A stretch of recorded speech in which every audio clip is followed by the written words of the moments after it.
Bismillahirrahmanirrahim. Assalamualaikum warahmatullahi wabarakatuh. Alhamdulillah wassalatu wassalamu ala Rasulillah wa ala alihi wa ashabihi wa man walah amma ba'd. Alhamdulillah hadirin kaum muslimin muslimah rahimakumullah. Pada kesempatan yang mulia ini kita akan membahas berkaitan dengan pentingnya taubat. Taubat itu artinya kembali ke jalan Allah lagi. Ke jalan Allah melalui petunjuk Rasulullah sallallahu alaihi wasallam.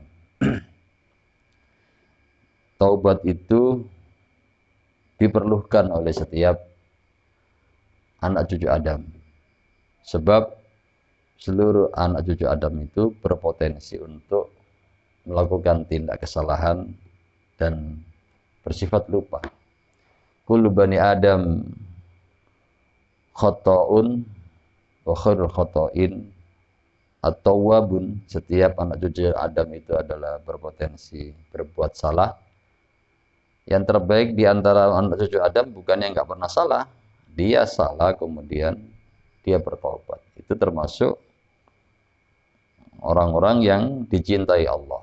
Innallaha yuhibbut tawwabin wa yuhibbul mutatahhirin. Allah cinta dengan orang-orang yang bertaubat dan mensucikan dirinya dari dosa-dosa itu. Kemudian berkaitan dengan taubat itu ada sebuah hadis. Hadis itu panjang, penggalannya adalah gambaran dari hadis itu. Ada orang lagi melakukan safar, perjalanan jauh ke satu kota yang belum sampai kepada kota yang dituju, kendaraan dan perbekalannya lenyap. Begitu dia cari kemana, ke sana ke sini, hilang. Akhirnya capek, dia tidur untuk istirahat. Sampai mengarah kepada putus asa. Kepada siapapun dia tidak tahu, harus minta tolong. Akhirnya dia terjaga dari tidurnya. Kemudian dilihat ada kendaraan dan perbekalannya. Wah, girangnya, senangnya luar biasa. Nah, girang seperti ini adalah gambaran jika seorang itu melakukan tindak kesalahan, berlumur dosa, kemudian ketemu jalan untuk mendekat kepada Allah, maka Allah itu amat sangat girang, lebih girang dibanding seorang hamba yang kehilangan kendaraan dan perbekalannya. Maka orang rajin bertobat itu adalah menjadikan Allah senang. Gitu. Alhamdulillah, kita akan bahas berkaitan dengan taubat ini. Saya ambil dari kitab Tambil Ghafilin milik Syekh Ibrahim As-Samarqandi.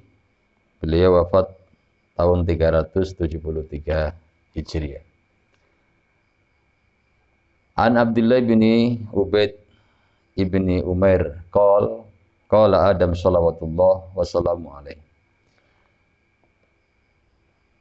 Nabi Adam salawatullah wassalamu alaihi, semoga salawat dan salam atas beliau, dia mengatakan, ya Rabbi, wahai Rabbku, salatta alayya iblis, engkau telah menguasakan diriku atas iblis. Wala astati an amtani aminhu illa bik, dan aku tidak bisa punya kuasa untuk mencegah kekuasaan iblis atas diriku kecuali dengan pertolonganmu. Qal, maka Allah berfirman, la yuladu laka walad illa wakaltu alaihi man yakhfaduhu min makri iblis.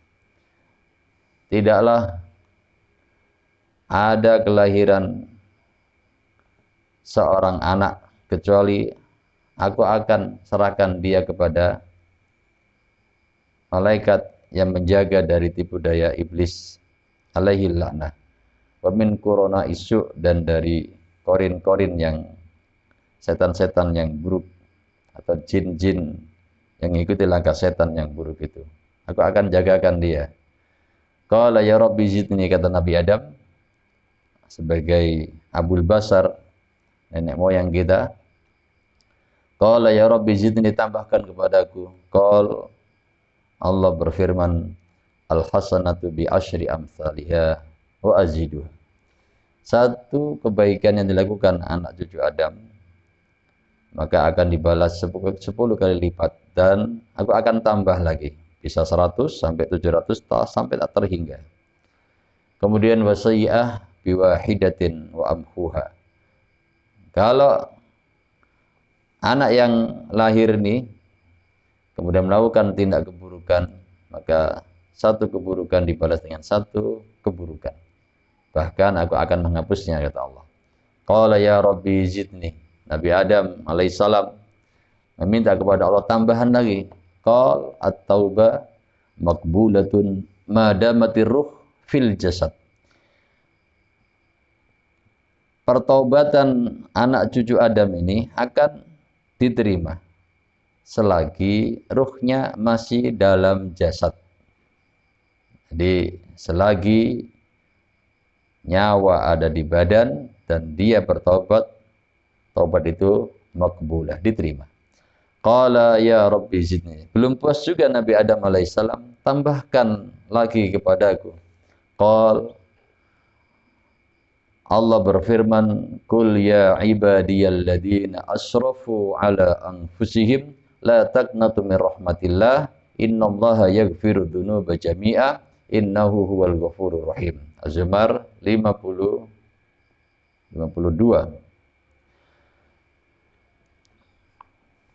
Katakan, wahai hamba-hambaku, katakan Muhammad, wahai hamba-hambaku, orang-orang yang telah melampaui batas atas diri mereka, la taqnatu mir rahmatillah, jangan kalian berputus asa dari rahmat Allah. Innallaha yaghfiru dzunuba jami'a, sesungguhnya Allah akan mengampuni semua dosa. Innahu huwal ghafurur rahim, sesungguhnya Allah Maha Pengampun lagi Maha Penyayang. Kemudian ada satu riwayat dari Ibnu Abbas radhiyallahu taala anhuma anna Wakhshiyan qatala Hamzah amman Nabi sallallahu alaihi wasallam. Bahwasanya Wakhshi dulu waktu masih kafir membunuh Hamzah. Hamzah itu, Hamzah radhiyallahu anhu adalah paman baginda Nabi Muhammad sallallahu alaihi wasallam. Apa yang dilakukan Wakhshi? Kata ila Rasulillah, dia menulis surat ke Rasulullah sallallahu alaihi wasallam min Makkah, dari Makkah. Inni uridu an aslama. Kata Wakhshi, aku ini menginginkan masuk Islam. Walakin yamna'uni anil Islam ayatun minal Quran. Akan tetapi yang mencegahku untuk masuk Islam itu ada satu ayat Al-Quran. Nazalat alaik, yang Allah turunkan kepada engkau.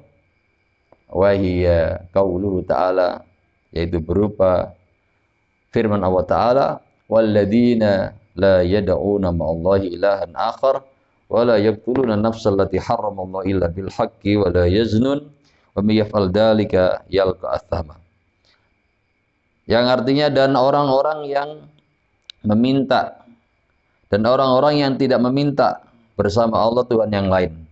Artinya memintanya murni ke Allah, tidak menyertakan Tuhan selain Allah.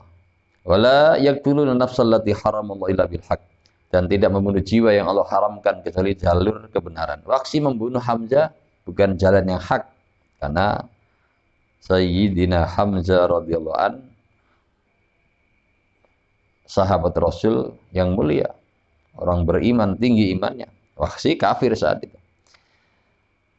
Kemudian wala yaznun, dan orang-orang itu, maksudnya sifat hamba-hamba Allah itu tidak melakukan tindak zina. Wa may yaf'al dzalika yalqa athama, maka barang siapa yang melakukan itu semua dia jatuh pada dosa.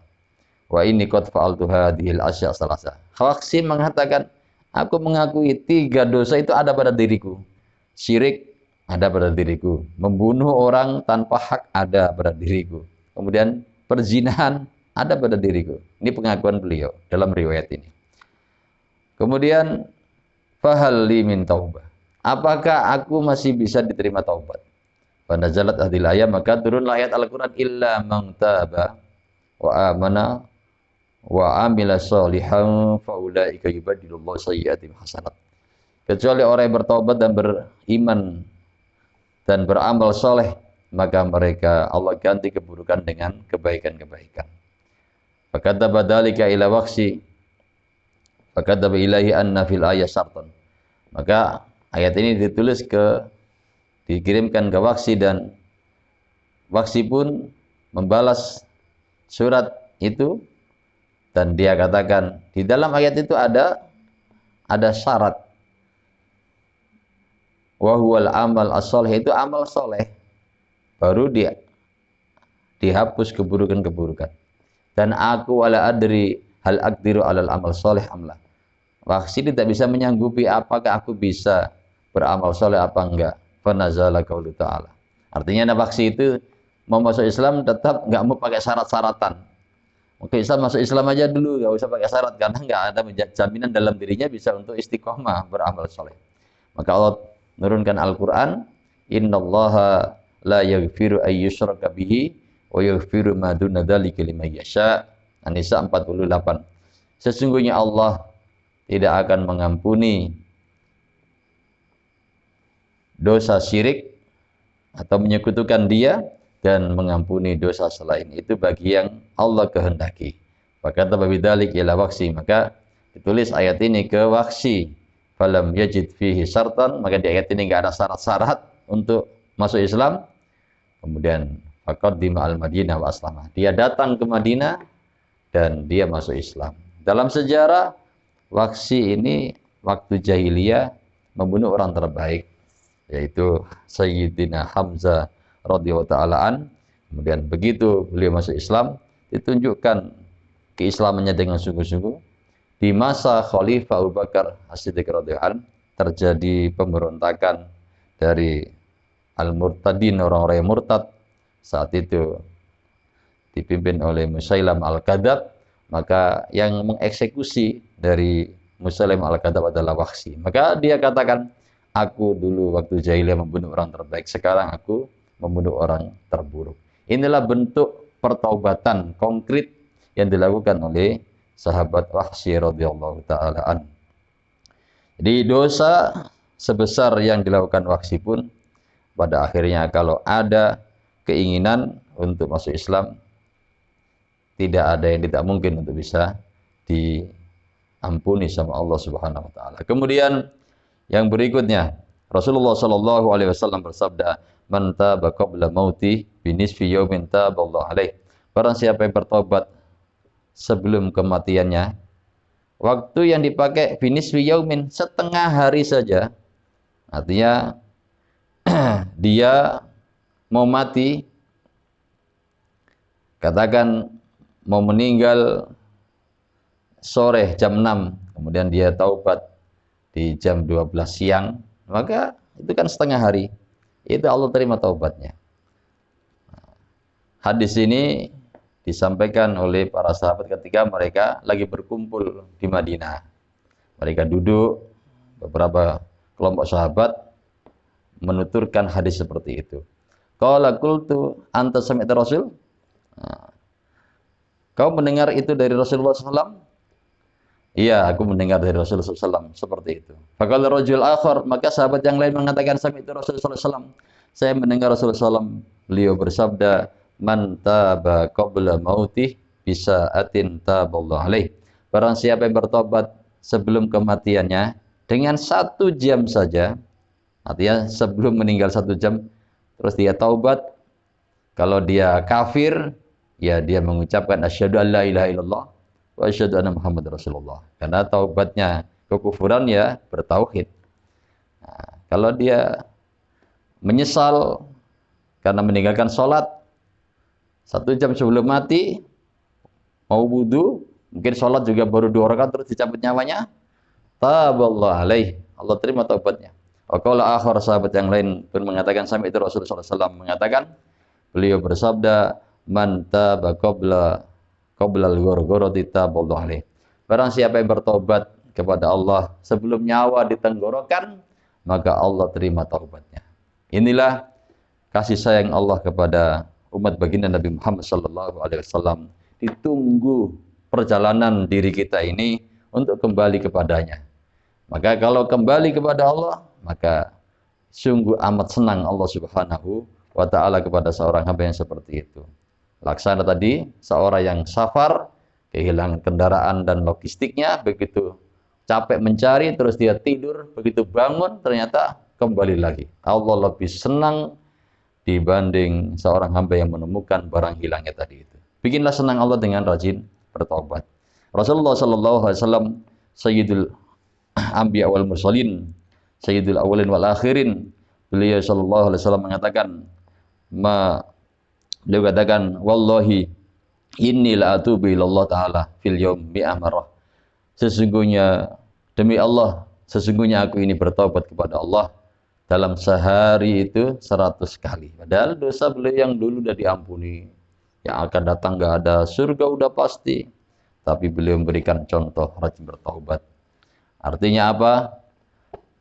Rasulullah SAW tidak sekedar untuk memberikan pengajaran bagaimana membangun hubungan seorang hamba kepada Allah itu dengan jalur melakukan penyucian diri, pengakuan kesalahan diri, dan Allah dikenalkannya kepada kita. Allah itu adalah innahu kana tawwabah, sesungguhnya Allah itu maha menerima taubat. Hadirin kaum muslimin muslimah, inilah berkaitan dengan kajian tentang pentingnya taubat. Mudah-mudahan kita semua ketika nanti dijemput oleh Allah, yaitu utusannya datang kepada kita, yaitu malaikat maut, maka kita sudah melakukan pertobatan. Dan orang bertobat itu ada 3 golongan.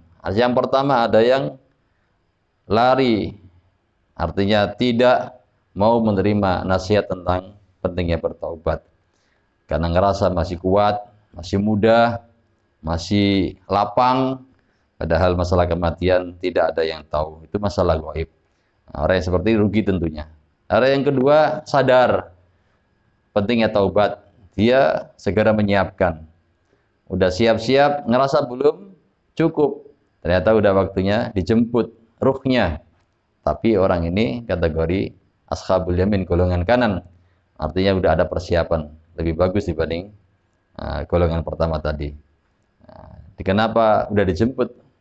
Belum cukup bekalnya, tapi udah ada persiapan. Golongan yang ketiga adalah yang tertinggi. Setiap saat dia ingat kematian. Bahkan kalau dia makan, dia nggak yakin kalau bisa sesuap demi sesuap yang kedua itu bisa dia makan. Suapan pertama masuk, ditelan, dia nggak ada keyakinan bisa ambil suap yang kedua. Atau setiap langkah kaki, dia tidak yakin bisa melangkah kaki yang kedua, karena ini semua adalah kekuasaan Allah. Dia sangat hati-hati dalam hidupnya. Nah, orang yang seperti ini adalah al-muqarrabun, orang-orang yang dekat kepada Allah. Maka dia rindu berjumpa kepada Allah. Karena hakikatnya ruh kita ini masih terpenjara, masih dikubur dalam jasad ini, yang di sini bercampur dengan darah. Nah, di sini juga ada jiwa yang mengotori. Kadang ada setan yang masuk ke dalam relung hati, yang itu semua butuh mujahadah dan mujahadah. Kadang bisa istiqomah, kadang tidak. Kecuali Allah kasih pertolongan bisa istiqomah. Maka seorang yang udah muqarrabin, dekat kepada Allah itu ya ingin berjumpa dengan kekasihnya. Salah satunya yang paling cepat ya berjumpa lewat jalur kematian. Maka kematian itu adalah jalan berjumpa kepada kekasih yang diridhokannya Allah Subhanahu wa taala. Walladzina amanu asyaddu hubbalillah, sesungguhnya orang beriman itu amat sangat cintanya kepada Allah. Begitu udah dipanggil, udah waktunya ya Allah. Nah, itulah yang disebut dengan ya ayyatuhan nafsul mutmainnah irji'i ila rabbiki radiyatan mardiyah fadkhuli fi ibadi wadkhuli jannati. Wahai jiwa yang tentram, kembalilah kepada Rabb kalian dalam kondisi rela, radiyatan mardiyah, diridhoi, Wadkhuli fi ibadi, masuklah kalian dalam golongan hamba-hambaku, wadkhuli jannati, masuk dalam surga. Maka dunia ini hanya sementara, dan jadilah uh, sebagaimana yang diwasiatkan Nabi, laksana di dunia ini orang yang lagi merantau. Artinya kalau ada apa-apa yang sifatnya melalaikan, segera sadar kita lagi merantau. Kampung halaman kita bukan dunia, tapi nanti di akhirat. Itulah yang dulu disinggahi oleh Abul Basar Nabi Adam bunda Hawa. Mudah-mudahan kita semua dalam kondisi husnul khotimah, mengucapkan kalimat La ilaha illallah Muhammadur Rasulullah. Demikian. Mungkin ada soal jawab yang akan disampaikan oleh Ananda Fikri. Falyatafaddal masykurah. Berkaitan dengan taubat. Ada orang melakukan tindak maksiat, kemudian dia nyesal taubat. Udah, satu pertobatannya kelar. Terus nanti lalai lagi, maksiat lagi, taubat lagi. Kemudian maksiat lagi, taubat lagi. Memang begitu. Selagi ruh kita ini masih di badan, kemungkinan besar akan jatuh pada salah dan lupa lagi, salah dan lupa lagi. Nah, bagaimana yang seperti ini? Orang itu selagi masih semangat untuk bertaubat, kategori masih ada harapan untuk diterima taubat. Ada harapan. Itulah yang terdapat dalam surah Al-Isra ayat 25. Innahu kana lil awwabina ghafura. Sesungguhnya Allah kepada orang-orang yang terus-menerus melakukan upaya pertaubatan, Allah itu ghafurun, maha pengampun. Berkaitan dengan ayat ini diterangkan wa an Sa'id ibni Musayyib fi qoulihi azza wa jal innahu kana lil awwabina ghafura qala huwa ar-rajulu yudnibu dzamban. Ini adalah penjelasan tentang seorang hamba yang melakukan tindak dosa, tsumma yatubu, kemudian dia bertobat. Tsumma yudnibu dzamban, kemudian melakukan dosa lagi, tsumma yatubu, kemudian dia bertobat lagi.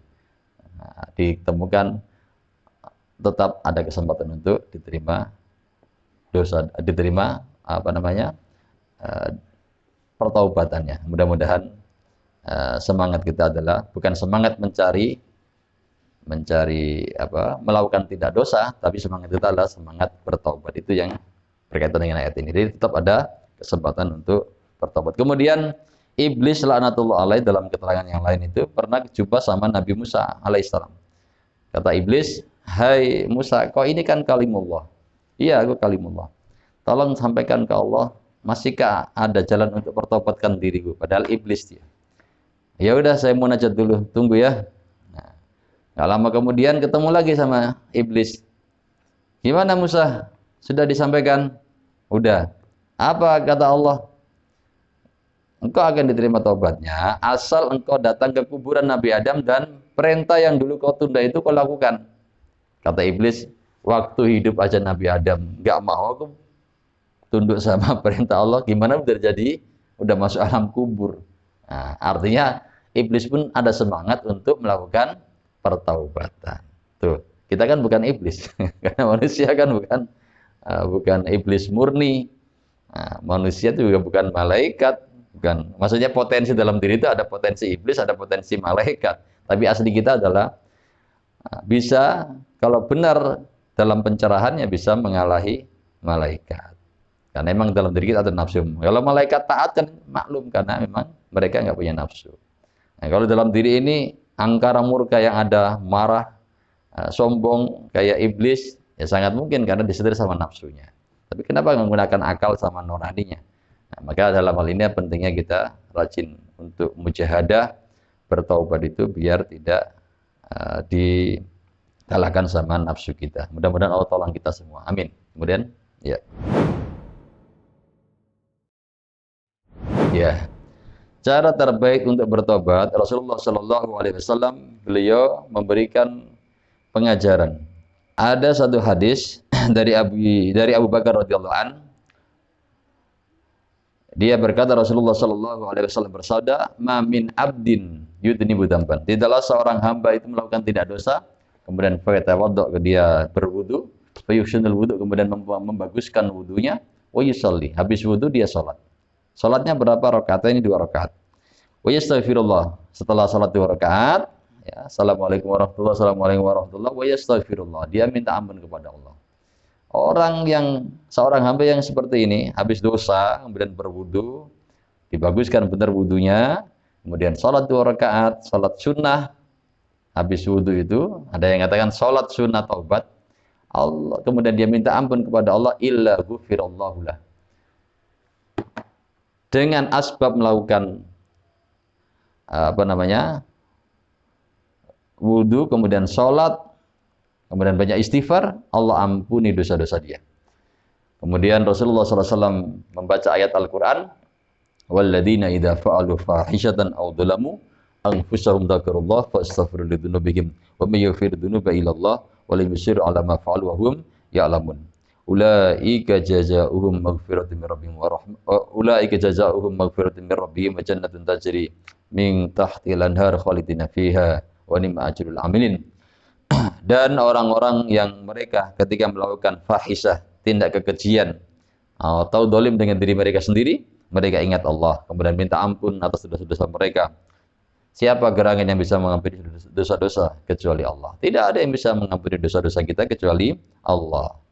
Kemudian setelah ada pengakuan dosa-dosa itu dan minta ampun kepada Allah, walam yusiru ala ma fa'alu, tidak meneruskan lagi perbuatan dosa itu. Wa hum ya'lamun, sementara mereka mengetahui.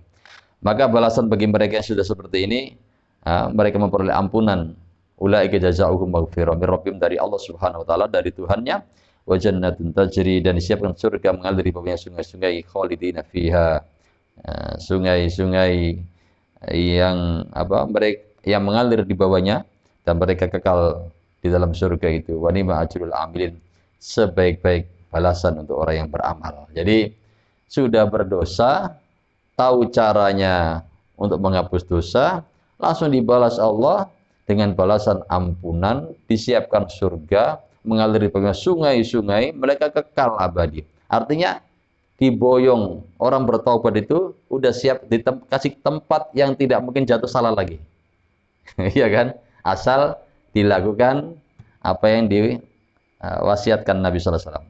Jadi semangat kita adalah mencari jalan, bukan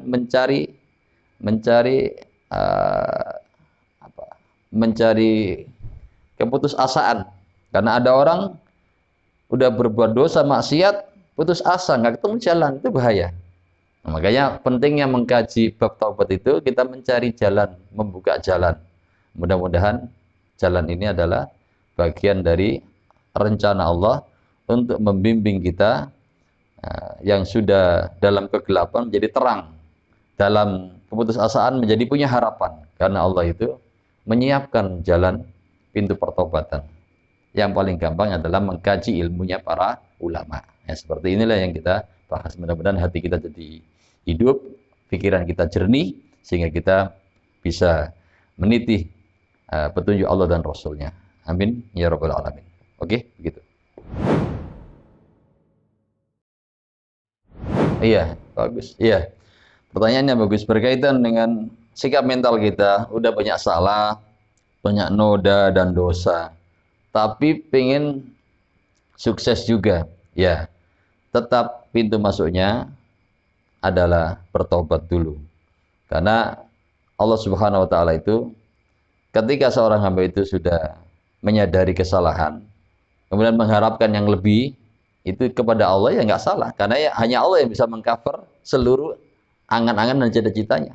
Tapi ya tadi itu yang Rasul tunjukkan, itu lakukan. Ya, salat 2 rakaat, berwudu dengan benar, banyak istighfar, kemudian berupaya sekuat tenaga untuk tidak jatuh pada masalah yang sama. Udah berupaya kok masih jatuh, ya taubat lagi, memang begitu. Terus sampai kita meninggal dunia. Nah, makanya jalan pertobatan yang paling praktis, kalau para mujahidin itu begitu di front depan dalam medan jihad, kan dapatnya cuma 2. Kalau nggak mati syahid, ya pulang membawa ghanimah. Ya, artinya selagi masih hidup, tantangannya selalu masih ada. Kalau udah mati syahid, ya udah selesai. Ya, taubatnya ketika orang itu sudah di medan jihad, ya posisinya dia memaksimalkan perjuangannya itu, sehingga nanti nggak akan kena lagi yang kena pasang surut dalam dalam apa? Jatuh kemaksiatan. Kalaupun masih kita dalam kondisi aman terus masih jatuh bangun dalam kemaksiatan, tetap semangatnya adalah taubat. Dan itu punya harapan untuk memperoleh hal yang lebih berupa kesuksesan dunia sampai akhir. Makanya disiapkan tadi itu ampunan Allah dan surga mengalir di bawahnya. Mereka kekal. Dan itu termasuk sebaik-baik balasan untuk orang yang melakukan pengamalan. Begitu. Wallahu alam bishawab. Demikian mungkin kiranya tidak panjang lebar. Yang terpenting kita paham berkaitan dengan pentingnya taubat itu, sehingga kalau kita ini semangat untuk meniti jalan menuju Allah dengan pintu taubat, kemudian kita sudah tahu, mudah-mudahan kita dalam kondisi tetap istiqomah berdasarkan dengan pemahaman yang baik dan benar. Begitu. Wallahu a'lam bishawab. Subhanaka Allahumma wa bihamdika asyhadu an la ilaha illa anta astaghfiruka wa atubu ilaik. Assalamualaikum warahmatullahi wabarakatuh.